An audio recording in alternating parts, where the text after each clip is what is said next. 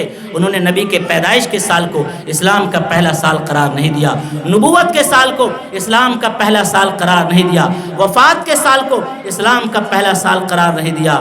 اسلام کا پہلا سال اگر قرار دیا ہے تو ہجرت کے سال کو قرار دیا ہے، جس میں صحابہ نے اللہ کے لیے، نبی کی محبت کے لیے اپنا گھر چھوڑ دیا، اپنی بیوی بچے کو چھوڑ دیا، اپنی کھیتیاں چھوڑ دی، اپنی زمین جائیداد کو چھوڑ دیا، اور یہ کہا اپنے عمل سے کہ ساری دنیا اور ساری کائنات سے زیادہ محبت ہمیں محمد الرسول اللہ اور ان کے دین سے ہے۔ آج ضرورت ہے کہ اسلام، مسلمان اگر اپنی تاریخ بنانا چاہتے ہیں اور اپنی تاریخ کو بچانا چاہتے ہیں تو قربانی دینے کے لیے تیار ہوں، اور قربانی کے لیے آپ اپنی اولاد کو حافظ بنائیے۔ ہو سکتا ہے دنیا کی رنگینی سے تھوڑا دور ہو جائے، ہو سکتا ہے چمچماتے ہوئے سکے اور کھنکھناتے ہوئے سکے آپ کے ہاتھوں میں نہ آئے، لیکن آپ کے بچے کی زندگی کامیاب ہو جائے گی۔ ایسے اداروں کے لیے قربانی دیتے جائیے۔ میں ایک چھوٹا سا واقعہ کہہ کر اپنی بات ختم کروں گا۔ ایک شخص ایک آفس میں کام کرتا تھا اور اس کو 8,000 روپیہ مہینہ ملتا تھا بس، اور وہ آدمی مختلف مدرسوں میں مدد کرتا تھا، اور مہینے میں جو مدد کرتا تھا وہ 10 سے 12,000 روپیہ مہینہ مدرسوں کو دیتا تھا۔ اب اس میں سے ایک صاحب تھے مدرسے والے، انہوں نے ان کو پکڑ لیا کہ بھائی آپ کی تنخواہ کل 8,000 ہے تو آپ 10,000 بانٹ کیسے دیتے ہیں آپ؟ انہوں نے کہا اس سے کوئی مطلب آپ کو نہیں، آپ پیسہ لیجیے۔ انہوں مدرسے والے نے کہا میں پیسہ لوں گا نہیں جب تک آپ بتائیے گا نہیں۔ تب انہوں نے بتایا، انہوں نے کہا کہ بات دراصل یہ ہے کہ میں صبح 10 سے لے کر 4 بجے تک آفس میں کام کرتا ہوں، 8,000 روپیہ مہینہ ملتا ہے جس سے میں اپنا گھر چلاتا ہوں۔ 4 سے 5 بجے 1 گھنٹہ میں آرام کرتا ہوں، اس کے بعد میرے گھر میں عام طور سے 11-12 بجے سونے کا معمول ہے، تو شام کو 6 بجے سے لے کر کے رات کے 11 بجے تک میں کرائے کا آٹو لیتا ہوں اور شہر میں آٹو چلاتا ہوں، اور آٹو چلا کر جتنا پیسہ ملتا ہے وہ آٹو میں تیل بھرانا اور آٹو کے مالک کو کرایہ دینا، اس کے علاوہ جو پیسہ ملتا ہے میں مدرسے کے لیے آٹو چلاتا ہوں اور مدرسے میں مدد کرتا ہوں۔ ایسے لوگ جب دنیا میں زندہ رہیں گے تو یہ مدارس آباد رہیں گے اور اسی طرح حفاظ پیدا کرتے رہیں گے۔ میں حافظ قرآن کو مبارکباد دیتا ہوں، ان کے گارجین کو مبارکباد دیتا ہوں، خاص طور سے ان کے استاذ محترم کو مبارکباد دیتا ہوں، اس مدرسے کو مبارکباد دیتا ہوں۔ اللہ تعالی ہم سب کو قرآن سے سچی محبت عطا فرمائے۔ وآخر دعوانا الحمدللہ رب العالمین۔